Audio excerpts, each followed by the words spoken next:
শ্রীনগরে জমিজমা নিয়ে শত্রুতার জেরে প্রতিপক্ষের হামলা, আহত ২। মুন্সিগঞ্জ থেকে ভ্রাম্যমাণ প্রতিনিধি এম এ কাইয়ুমের পাঠানো প্রতিবেদনে থাকছে বিস্তারিত। মুন্সিগঞ্জের শ্রীনগরে জমিজমা নিয়ে পূর্ব শত্রুতার জেরে প্রতিপক্ষের হামলায় সহোদর ২ ভাই গুরুতর আহত হয়েছে।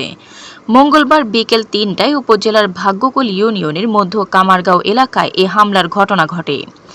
স্থানীয়রা আহত পারভেজ সহ তার বড় ভাই কামরুজ্জামানকে উদ্ধার করে চিকিৎসার জন্য দ্রুত উপজেলা স্বাস্থ্য কমপ্লেক্সে নিয়ে ভর্তি করেন।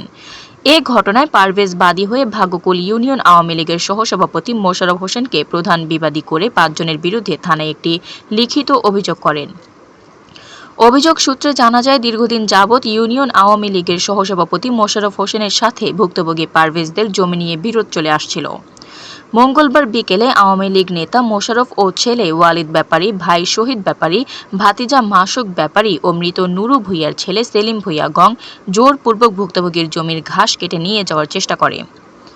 এতে ভুক্তভোগীর বড় ভাই কামরুজ্জামান বাধা দিলে আওয়ামী লীগ নেতা মোশাররফের হুকুমে অন্যান্যরা তাকে হত্যার উদ্দেশ্যে দা, লাঠি, লোহার দিয়ে পিটিয়ে গুরুতর জখম করে। ভাইকে রক্ষা করার জন্য ভুক্তভোগী পারভেজ এগিয়ে গেলে তাকেও হত্যার উদ্দেশ্যে পিটিয়ে গুরুতর জখম করে। আহতদের ডাক চিৎকারে আশেপাশের লোক এগিয়ে আসলে খুন জখমের হুমকি দিয়ে চলে যায় হামলাকারীরা। এ ব্যাপারে অভিযোগের তদন্তকারী অফিসার শ্রীনগর থানার এসআই আব্দুর রাজ্জাক বলেন, অভিযোগ পেয়েছি, তদন্ত করে আইনগত ব্যবস্থা গ্রহণ করা হবে। আফরিন মোমো, দৈনিক খোলা চোখ। আপনার স্বপ্নের যাত্রা হোক ফ্লাই ইনফিনিটির সাথে।